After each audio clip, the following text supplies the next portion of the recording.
Hello, everyone, and welcome to Dragon Talk. We are back. I am here with Shelley, as we always are, and we have this amazing guest, Dr. Megan Connell, joining us. So excited. Hello. Hello. You are calling all the way from the East Coast. Yes. How is that going in Charlotte? It is lovely in Charlotte. We're experiencing a cold spring, but it's all right. I'm confident summer will come and be extraordinarily hot soon enough. Right. So we can complain about how hot things are. Yes. I spent We do that too. I spent 5 years in Durham, North Carolina, so I know the mosquitoes well. Oh, yeah. Don't miss Yeah, them that will be coming soon. You have a brief respite for now, so you can have all of your D&D campaigns be about swatting those, what are the bug type? Sturges. You got to kill all the sturges. Yes. As much as you can. So you are a clinical psychologist, right? Yes, I'm a board-certified clinical psychologist practicing here at Southeast Psych in Charlotte, North Carolina, and I'm also a therapeutic dungeon master, and I run 2 therapeutic D&D groups. Oh my gosh, This I just love is amazing. I just love the idea of there being a title of therapeutic dungeon master. Yes. I mean, kind of all dungeon masters are a little bit therapeutic. You have to do a little bit every single time. Everyone I've had kind of ends up that way. That's true. But this is amazing. This is exactly the kind of thing I just love talking about. D&D as therapy. You've actually done this. You're doing this.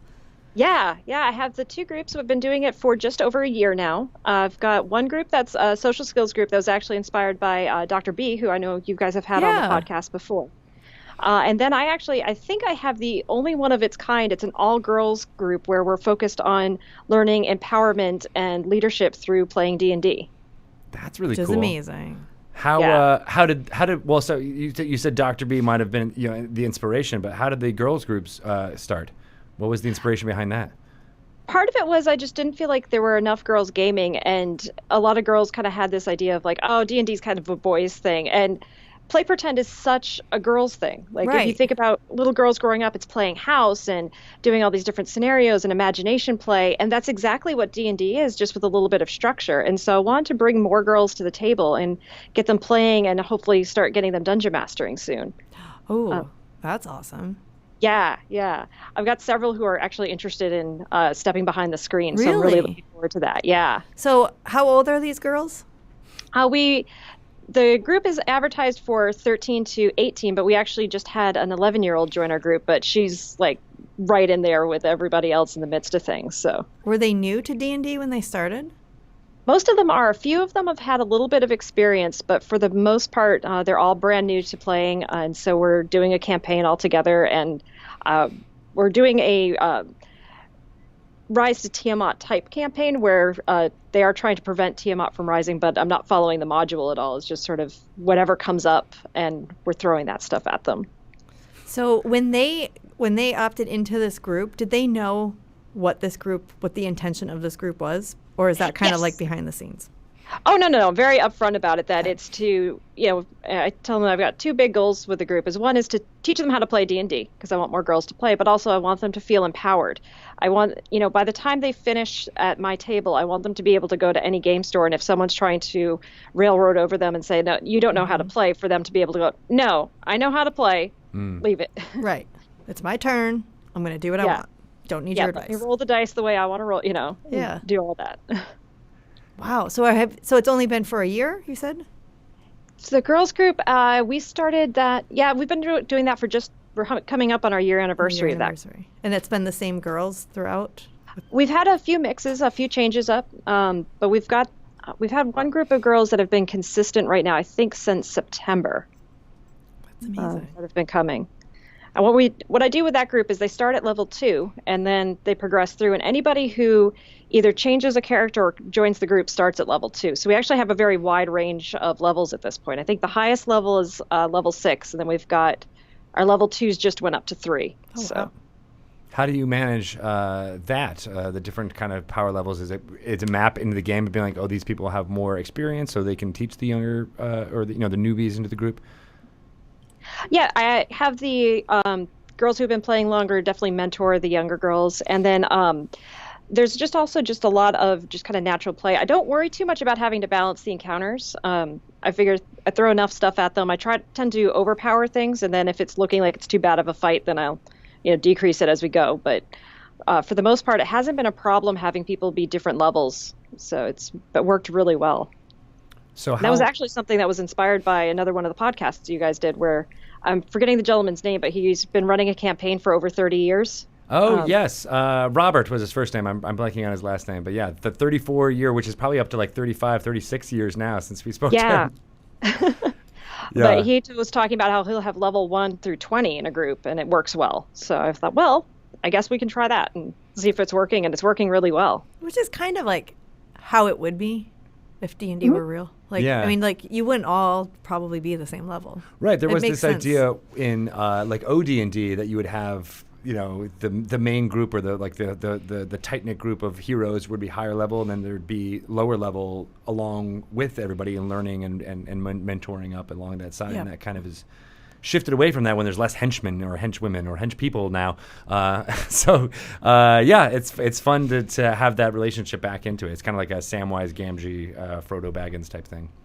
Yes. Yeah. Yeah. When I read about your girls group, it made me wish I had a girl. I don't. I have a boy. You can borrow mine.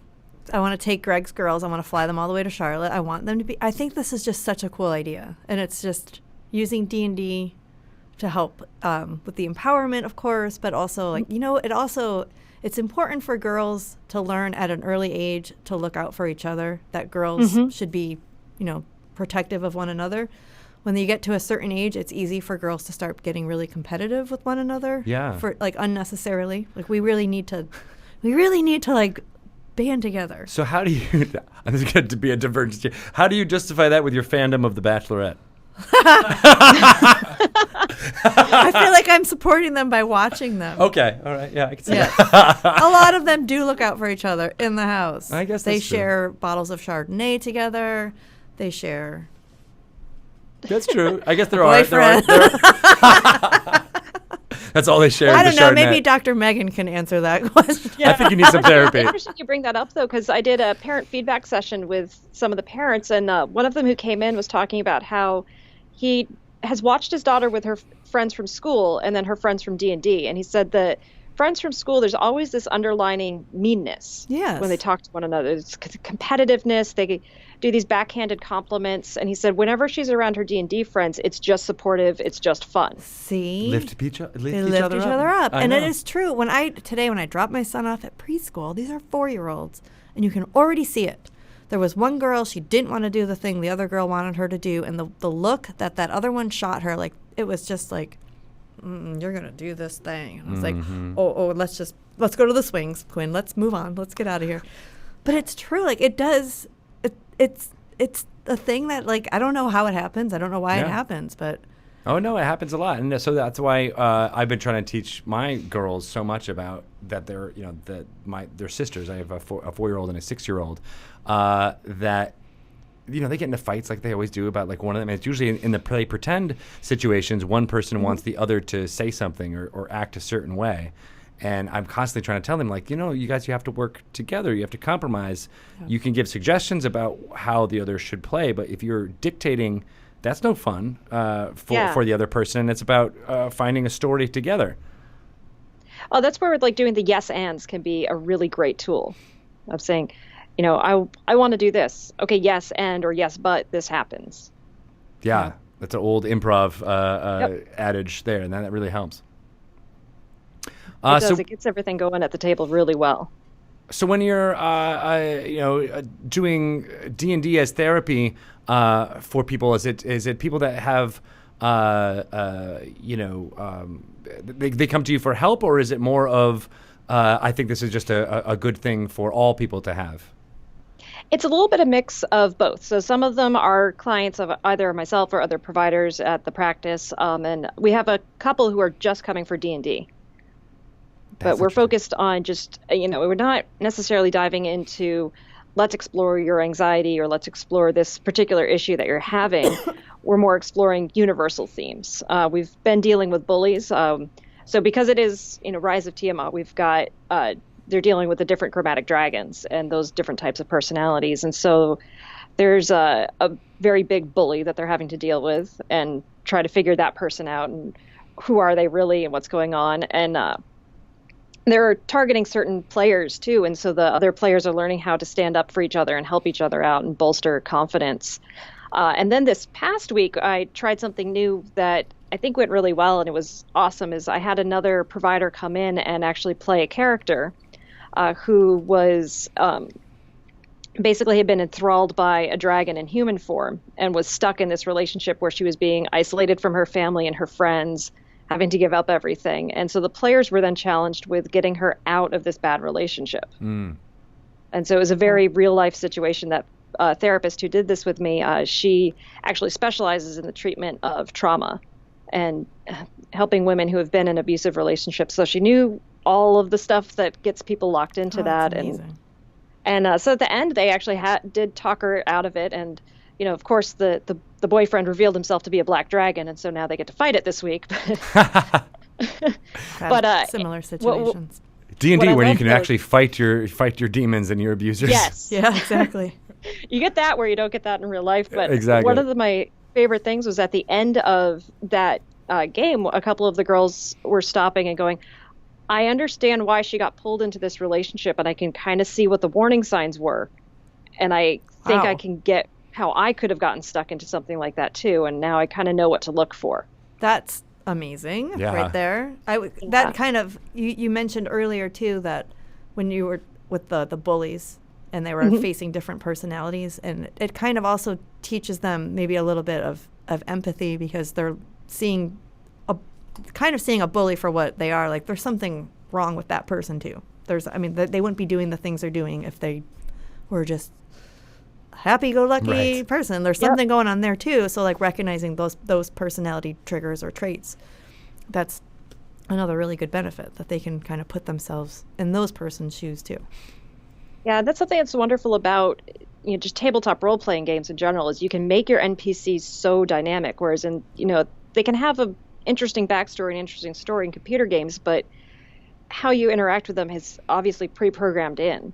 And they've got a couple of NPCs that they're interacting with in this game that could become big villains depending on how they interact with them, or they could become their strongest allies. So I'm sorry. Go ahead. I just can't stop asking questions about this. Go for it. I'm fascinated. Do it. I'm curious how the girls talked her out of that relationship. How did they do it? There was a lot of sitting down and talk and building up friendship. And so we would have, we did a lot of time jumps where they would spend an hour sitting in a meadow with her and getting to be friends, and understanding that they couldn't just run in and say, this guy's bad, leave, and she would leave. They slowly talked her into coming back and seeing her family and seeing her friends. And then once she had that connection back with her family and friends, going, I do need that, like, this is healthy, this is where I need to be. But it took them, I think, with all the different time jumps we did, it was 2 weeks in game. Wow. Of talking to her every single day and slowly working with her. Yeah. Do you find that when you're running games like this, that, because Dungeons and Dragons can deal with, potentially problematic situations kind of often, right? You can get in. So when you're crafting what you wanted to run, what kind of considerations do you make for that?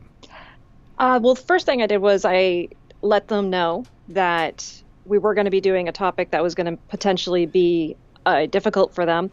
And then I did the, I'm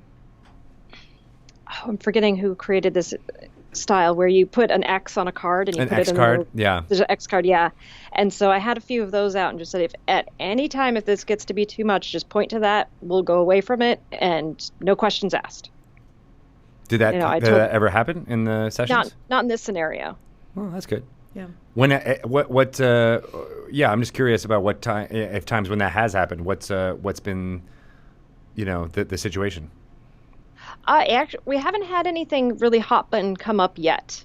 We had this kind of good situations. So I'm going to keep trying to push this and giving them different situations and scenarios. But, sometimes they'll get super angry or frustrated with something in game, and I'll try to give up a good 5 to 10 minutes at the end to process that. I also know Adam and Adam from Game to Grow, and they have a technique where they use the Dungeon Master screen as a prop, and you put it down to process if things are getting too heated. And so that's something I've also borrowed from them is if things are coming up and people are having strong emotions, we'll put the game on pause. And that's actually happened a few times in the social skills group where they need information and they forget to get the information. They go and they start doing the thing and they're getting super frustrated and they'll be getting irritable around the table. And so we put down that screen and we go, okay, what happened? And we start to break it down and go, why are we frustrated? And when they can come to that realization of like, okay, we skipped a step that we needed or we didn't do something, but then I'll give them the option to like, okay, let's retcon it. So let's go back and start again. And that helps a lot because this is the chance for them to practice things before they run into them in real life. That's cool. I like that. You can't do that in real life. You can't just be like, can we just go back, 48 hours to when before I was a jerk? Yeah. Before I did all this stuff and completely messed up this relationship, can we just rewind that? It never happened. I'm just gonna call a do-over. So it sounds like you've been playing for a long time. When did you start playing D&D? I think the year I started playing was probably 93-ish, back when I was in middle school. And I don't know what edition we were playing. I don't even know if we had a proper handbook. We just got, pieces of notebook paper and drew up character sheets all the time. One of my favorite things was my friend who was our dungeon master created the spam spell, which if it reduced a enemy to 0 hit points, you rolled a percentile dice, and at a certain percentage, they turned into a pile of spam. And you got food rations. That was such a kid thing. I remember spam and Monty Python and all that being such a funny word. Oh. Yeah, it was so much fun. It was some of my best memories of childhood with them. I was just sitting around the table and trying to tell stories and getting halfway through and going, I don't want to be an elf anymore. I'm going to be a dwarf now. And then stopping for a half hour to re-roll a character or something. Oh, nice. You had that freedom. That's good. Yeah, just switch it up. Yeah, cool. Go through a transmogrifier, and there you go. Yep. And then did you keep playing, or is it something that you got back into, recently? I got back into it recently. So I stopped playing after middle school and high school, and then it was actually through watching Will Wheaton's with Ashes of Valhalla on Geek and Sundry that I remembering like, oh man, I loved playing D&D, and then I started watching Critical Role, and I was like, yeah, I'm going to get back into this. And then when I started playing, I was realizing like, wow, there's such a therapeutic benefit to playing. Mm-hmm. Like when you play a character, your own stuff can't help but come out if you play that character long enough. And so as a psychologist, I was noticing that I was like, oh, here's the stuff I need to work on. And then as I was realizing this, I was like, this is such a beautiful tool. I have to be able to use it in therapy. And then I think it was probably a week or so later that I heard your interview with Dr. B. Oh, and no way. Realized it's like, all right, then it's already being done. I am going to do this as well. So did you contact him or just you were just inspired by what you had heard him talking about? I had heard him talk, and then I sent him a cold email, and he was kind enough to respond and give me a call. Now he's a player on the game I GM on Twitch. So no way. Is this Clinical Role? Is that your? It is Clinical Role. Yes. I love. Very clever. Yes. Oh, we love a pun.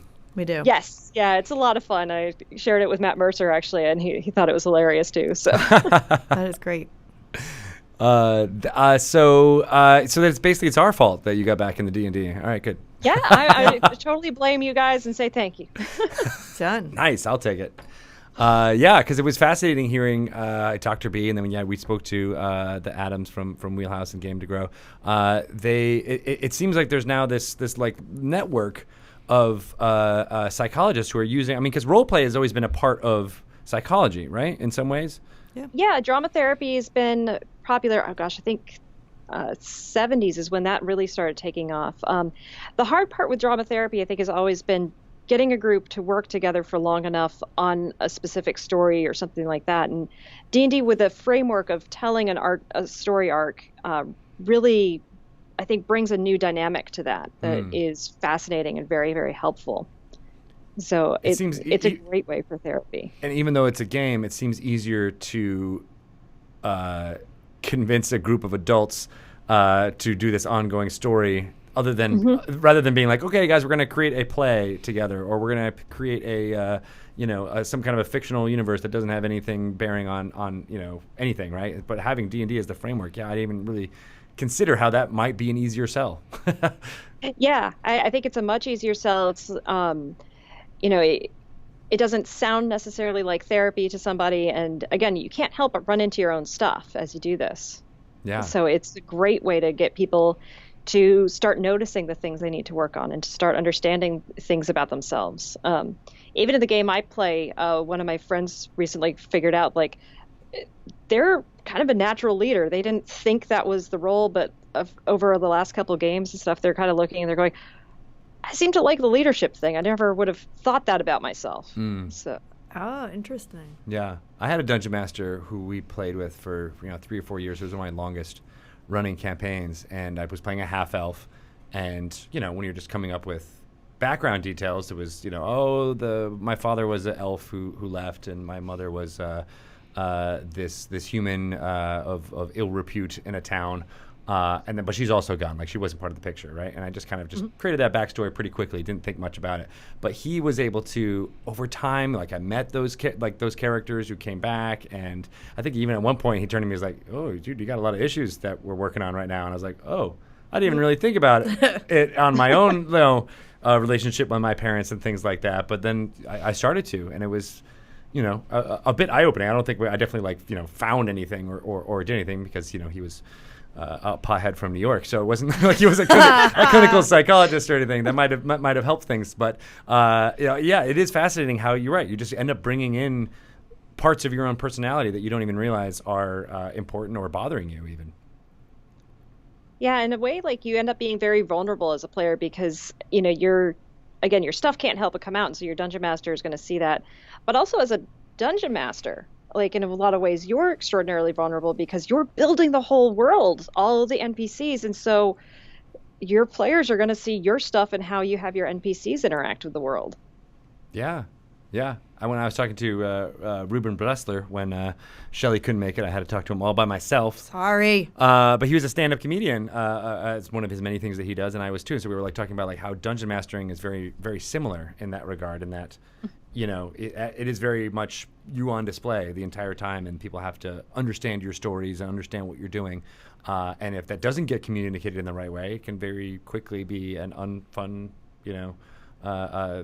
experience for a little while until you get back on track. Yes. Yeah.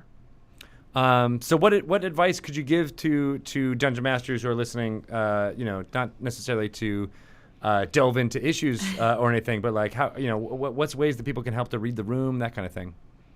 Oh, well, I'll first off do a self-plug, and I actually have a series on YouTube through my company, Geeks Like Us, called Psych at the Table, where I talk about this. I talk about, if you have a player who's depressed, you have someone who's dealing with anxiety, you accidentally hit on a hot button issue, you have that problem player at the table, talking about group dynamics, those kinds of things. It's not to turn anybody into a therapist, but it's more to help dungeon masters out who see a friend who's struggling, and to understand what to do and how to help them with that.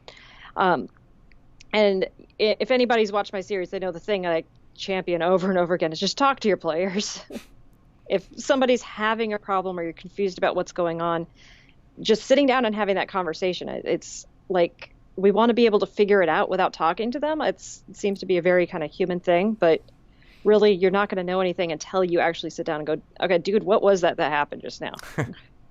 Right. Yeah, it does seem like you would rather not have that discussion, but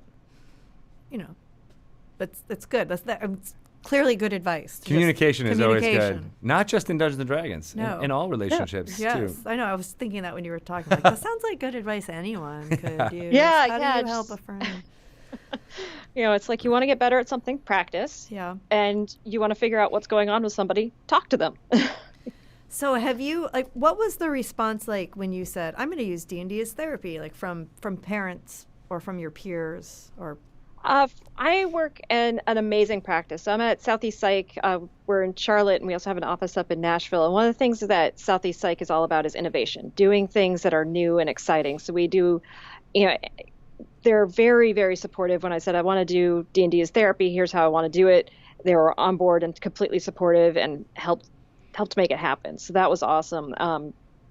And to talk to parents, I've done some informational sessions with parents where we've gone over things. And then I also send them emails every week now talking about the things we covered, how it went, strengths and weaknesses, and questions that they can ask their kiddos to understand what they're learning and to help cement the lessons that have happened during, like my social skills group right now decided to go to the Shadowfell. Oh, oh dear. They had 3 options. That's an interesting conversation to have with the parents. Well, your child's in the Shadowfell. That was a stealth C-3PO. Oh, dear. Yes. Yeah. Oh, Megan wanted a Bert impression. Well, you might have to throw it at her. I'm just going to, I can't do it right now. we'll work up to it. Yeah, it's got to just be spontaneous. Right. But, that's what I'm explaining to the parents is the way I'm just doing their Shadowfell adventures. Basically, they're going from one archfey to another and having to learn what are the norms of this court. What does this archfey like? What don't they like? How do I read a room? How do I understand nonverbal social cues? How do I understand what the hierarchy is, and how do I successfully navigate my way through this? Which most of the kids in the social skills group are on the autism spectrum, and so that's something they really struggle with. Yeah. And how do they do in the D&D setting? Some of them some are doing very, very well. Some have a little bit of a harder time, but we do a lot of scaffolding to bring things up. One kiddo, though, he got it pretty quickly. We were in our 3rd or 4th session of the group starting together, and they got to their first village, and they did the video game thing of, I want to sell all my equipment and upgrade. And so we paused the game, and I asked them all, I was like, let's think about how your character would feel. Your character has just woken up. They don't know where they are. They've lost about 6 months of their life. They've been lost, confused. They're with these strangers who've sort of become friends because none of them know what's going on.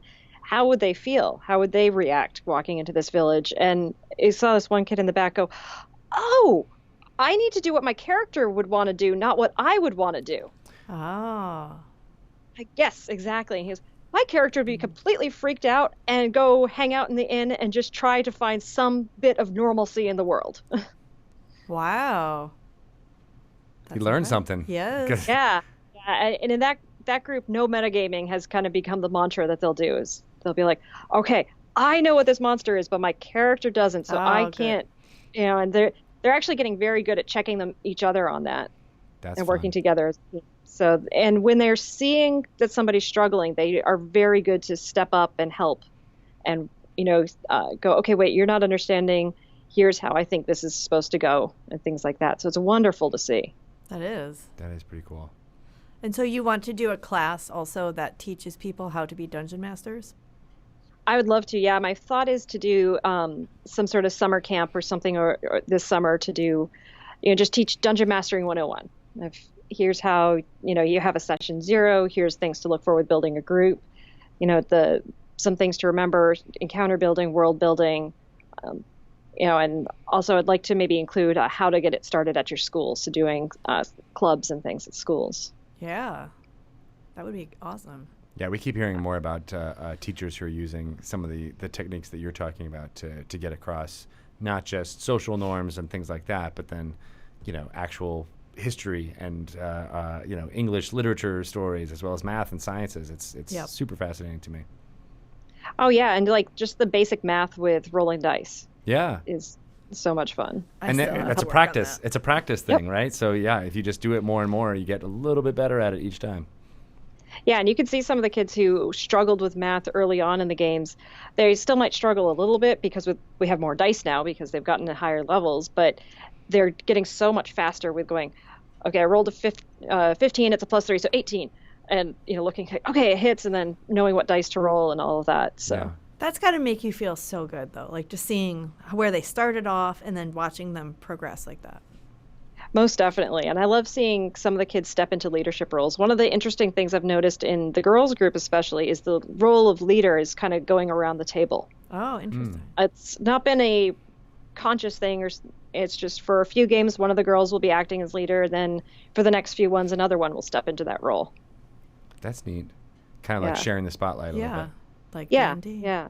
Like D&D. Do you know what those girls, like, what they're like in their everyday life? I mean, are a lot of them patients of yours that you see regularly? Like, would you know, like, well, this person's an alpha female, and it's different to see her taking a back seat to the other girls in the group?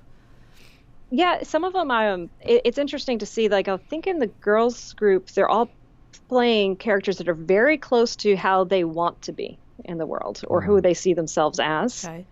And so the growth is very personal on that level. And so it's very interesting to see them slow down and to really think and to grow and to understand situations in complex ways. Do you think that's typical, that people tend to play characters that are close to who they want to be in the world? I think so. I think we either play someone who is the direct opposite of us, or we go for the aspirational self, you know, the good at everything person who never, misses and is awesome at all times. Yeah, I feel like people do that to start, for sure. Yeah. Right? But then after you have played, for years and years and years, I think that the allure, at least for me, the allure of that kind of diminished. So I like playing interesting characters that are not necessarily opposite, but like facets of me that I don't get to see very often, right? So it might be, just to get some variety in there. But I definitely did start off with, this is the coolest Tito ranger 2.0 class that I think is, and most embodies my idea of Aragorn. He's allergic to cats. He's allergic to cats, And but really just wants hugs. he likes Arrested Development. I'm going to play edgy edgelord. Yeah. So I see your Demogorgon statue behind you there. Oh, yeah. So this is something that I've been thinking about ever since actually I had lunch with Raph, with Dr. B, where I mentioned something about insane cultists attacking, and he said, that's not a medical professional term, insane. It's a legal term, and I think I'm now forgetting what he said, like, we should use this or something like that. So I mean, so much of Dungeons and Dragons stories revolve around madness or things that map to mental illness and things that are like a real problem here in our world. What are some more constructive ways we can talk about that in our D&D games, or I don't know, just looking for some insight from you on that, because I think it's not something people always consider. Well, I'd look at the madness and things that we have in D&D more as a loss of will. So, for example, like the game I did the other week, the woman, she was under the glamour, essentially, of a dragon. And if you think about, like, when we're talking about cultists that have been taken in and are getting ready to drink the Kool-Aid or whatever, a lot of times it's mind control, right? It's not their free will has been taken away. And so looking at that and the importance of free will and just, having that agency to make decisions and understanding what that might be like. Rather than trying to just say like, they're insane, they're crazy, like don't, right. Right. Yeah. Right. And I think there can definitely be encounters and things that we talk about in D&D where like just your ability to understand reality gets shattered. Thinking specifically like things that like mind flayers might do and stuff where you just hit this point where you can't anymore and you just break. But the important thing is you can heal from that. And that's what psychologists do. That's what therapy does, is we help people heal from terrible traumas.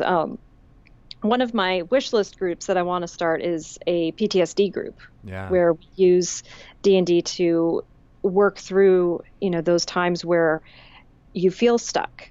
Not necessarily to, use D&D as a form of exposure therapy, but more giving you agency to work through things again, and to go and to feel powerful and to understand that maybe things wouldn't change, and to help people in that way.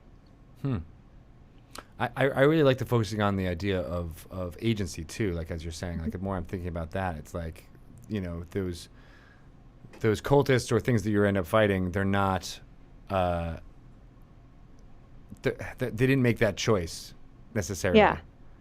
Yeah, it was Right? just something that happened to them. They got mind controlled. They were in the wrong place at the wrong time or something like that.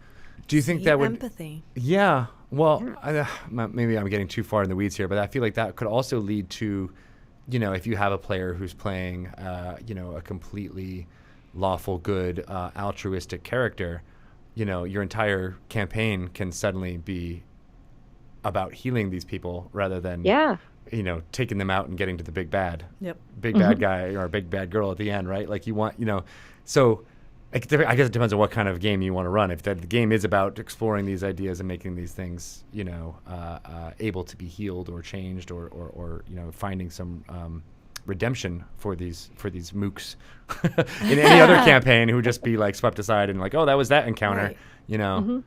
Yeah, I don't know. Well, I think when you're making bad guys too, it's much more frightening and compelling to have a bad guy who has freely chosen this path and they know right and wrong and they know exactly what they're doing. That's scary. Yeah. That is scary. And so that's where when you have more of the mindless followers, it can be fun. And I'm a big fan now of using kobolds as followers because we've got so many from Volos now, but also that quality in kobolds that they will follow the most powerful thing around. And so if your heroes can walk into a room, they have the opportunity to persuade the kobolds to follow them. Now they're not going to be the most loyal followers, Right? Until someone else stronger comes along. Yeah. But it's an interesting dynamic where I try to build encounters where kill everything in the room isn't always the best option. Yeah. Do you notice different play styles with girls and with boys? Like, do girls gravitate more toward like they want to find out why the kobolds are acting a certain way, or they want to tell stories and get to know things, or the girls are opposite? much more willing to interact with the world, definitely. I mean, we did a whole session of shopping for ball gowns. Oh, so I could play which that game. actually was a lot of fun. But they loved it. And then we had a whole social encounter of these characters who were not noble trying to go to a ball and act noble and deal with this NPC that they don't really like and try to understand him more. Whereas the boys were like, okay, this has been fun. Can we go kill something now, please? Right. I will say that my favorite sessions are shopping sessions. Those are the ones that I find because you're interacting with the world. You get to see and you're forcing the dungeon master to come up with unless they have mapped out every single shopkeeper and what their backstory is. It's very much an improv session at that level, Yeah. right? And that's the part that I love, where it becomes more theater than the D&D game. Of course, you always have objectives like, oh, I want to talk to this fortune teller because maybe I'll get a prophecy that will impact sessions, down the road from now, or I'll get that one item that I might need to do that. But it's how you get the rumors and stories of hooks and things when that I don't know, I find is the flavor of D&D. And you get to have the fun shop names too. You get the fun, yeah, exactly, which are full of puns usually. That's a cool NPC. Yes, yeah, Bloodbath and Beyond, of course. Oh my god, that's awesome. I've never heard that all one. the camping supplies are at rogues, elves, and imps. So, Oh, REI. yes. yes. Yes. All right, that's good. I like the Bloodbath and Beyond. I really want to go shopping there. Yeah, now. I think we're gonna have to work that into our campaign. I feel like you're gonna have to start some more groups here because it doesn't sound like any of these kids are gonna want to leave their group and make room for the next one. It's seeming not. I'm actually hoping to open a few more. I'd like to get up to 4 or 5 a week is my hope. I have 2 right now. Wow, that's a lot of games. It is, but I love it, and it's a lot of fun. So That's great. So are you balancing this with, a normal week of clinical appointments, things like that? yeah, I try to see about 25 to 32 or 33 individuals a week. Obviously, if I have to do more groups, then that's going to go down. But there's a lot of balance with time, and then also I have a family that I love to spend time with and see. I think they might be watching. So hi, family. Hi, family. How old are your kids? I've got a 14 and a 15-year-old, and then a 3 and a 4-year-old. Oh Wow. You got the best of both worlds there. Yeah, you know Yeah. your future. Do they play D&D? The older two do. The younger two got their first set of dice. I bought them at PAX East, and they are very excited to walk around with their dice and their dice bags. So. Oh yeah, it's all about the accessories. How was Boston? I heard it was very cold. It snowed. Yes. Which was crazy. It was a lot of fun. I just uploaded the panel talk that we did from Clinical Role, the live stream game where we're talking therapy and D&D. So that's on the Geeks Like Us YouTube page. Who else is in the Clinical Role game?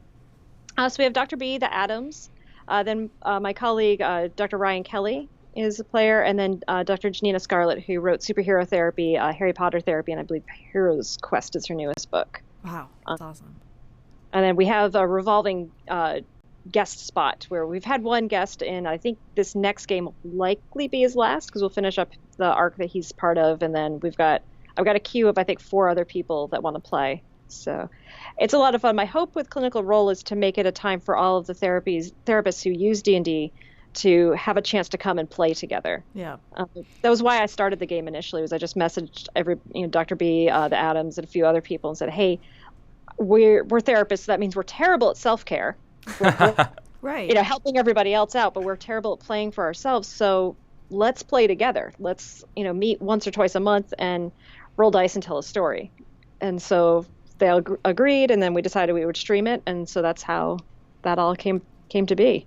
That's so great. That is so cool. I love that this is going to start, just like as we're seeing in education, as we're seeing, in Hollywood amongst creators there, that all of a sudden it's just everybody is going to talk about the benefits of Dungeons and Dragons. And, I think we're always being like, when is this, this hobby of ours that we've loved for so long, when are the next generation, more kids going to come in? And I'm seeing more and more, as you mentioned with parents, that like this is a thing that people really want their kids to be doing rather than looking at a screen or doing some other things. It's this face-to-face practice of social interaction. So it's really awesome. It's a lot of fun, and we actually just finished up Southeast Psych sponsors a convention out here called AspieCon. That's half informational convention for parents and then half like Comic-Con fun convention for the kids. And we had 3 D&D tables, and they were full all day. Oh, wow. That's awesome. Which was awesome. So we were introducing a lot of kids to the hobby, and a lot of parents too. They were sitting down going, "Oh my God, why am I just finding out about this game now? This is so much fun." But it's one of the concerns we get sometimes from the parents for kids on the spectrum is like, what if this becomes a pervasive interest? And one of the things we talk about is with people on the spectrum, they're going to have a pervasive interest or two. That's part of what being Aspie or what being autistic means. And why not have a pervasive interest that is pro-social? Yeah. You need to sit down with other people to do it. That's so important. I never heard that term before, a pervasive interest, but I think that was, not to bring this back to me and my mom again, but that is she, when back in the 80s, she was like, "Oh, I had a friend, and that's all he did, her son, all he did was want to play Dungeons and Dragons, and this was before, Asperger's was kind of a thing that was talked about. So he very well might have been on the spectrum, but that was one of her warning signs, was like, that's all he wants to do. All of his friends, all they do is talk about Dungeons and Dragons. And in my mind, I was like, that's awesome. That sounds really fun. So I want to be in that group. With his friends a lot. I've been trying to meet people like this, and you keep preventing me from doing so. Writing, and he's he's being creative, and that kid was Matthew Mercer. No, I don't know, but like it could have been any of the people that we are now know as being these amazing creators and dungeon masters who are doing things on their own. So, I think that's something to not be as concerned about. Yeah. No, it's so much fun. Like you were saying, Shelley, of just sitting down with your friends, telling a story, doing math, reading, writing. Why is this a problem? Right. Yeah, exactly. We can hope that our kids play Dungeons and Dragons. It's coming around. It's happening. I hope so. We got to get together with Dr. Megan Connell's 3 and 4 year olds. Yeah. Like right at the right. I have a 4-year-old. You have a 4-year-old. It's perfect. We'll put them in a group. Oh, perfect. Get them all play together. Clinical Role Junior. Yep. Yes. Junior edition. Maybe Edna will be the DM. She would love that. How can people find? You mentioned a whole bunch of things you've been doing. List them all out and where people can find them so they can follow you. Quickest, easiest way to find me is on Twitter. I'm at Megan Sydee. It's MEGANPSYD. Then on YouTube, Geeks Like Us. The E's in Geeks are 3s because the regular spelling was taken. And then on Twitch, Geeks Like Us again with the 3s. And we stream twice a month for Clinical Role, and then we're hopefully starting up some other streams soon, but it's just a matter of balancing streaming with family life and everything else. We hear that for sure. That's always tough. But good for you for just getting the word out there, talking more to parents and to kids, and making it a learning experience. I think it's great. It's working. So good job. It's a lot of fun. It's one of those things I'm just very excited to be doing, and like it's cool to enjoy doing something so much and to see it helping so much. Yeah. You can see the results. It's like tangible. Yeah. It's crazy. We love hearing about it too. So we'll have to have you back on, and we'll do a 6-month recap of everything that has been learned since then. Sounds good. Awesome. All right. Thanks a lot, Dr. Megan. Thank you. Guys. Bye-bye. Bye. Sweet. That's so cool. It is cool. I really You need to tell your mom all this stuff. I do. You I'll should tell her really on tell her 50th wedding anniversary. I'll take the mic and I'll just talk about like how wrong you You were. ruined my childhood. I've got a Rage of Demons t-shirt. Especially if you're like super drunk when you're doing it. Yeah. By all the 9 hells. And she'll be like, wait, what? Is it your parents' 50th? Yeah. Mine too. Yeah. 50th. 50th. 50 years ago. Yeah. They did this. Yeah. It's crazy. They did this. They did this to us. I know. It's nuts. Thank you to everyone watching on Twitch. You are all amazing. That was a really couple of fun conversations. I hope you enjoyed them. We are going to jump off this Twitch channel right now. Thank you to everyone who has subscribed. We're going to come back with Mordenkainen's Mayhem coming right up. Shelly won't be able to do it, but Sean Wood is stepping in. I got a ringer. You got a ringer to come in. It's going to be a lot of fun. We're going to turn over this thing and get started as soon as we can with Chris Lindsay at the Dungeon Mastering helm making it happen. So thank you guys. We'll be back on in just a few minutes. Thank you. Bye-bye.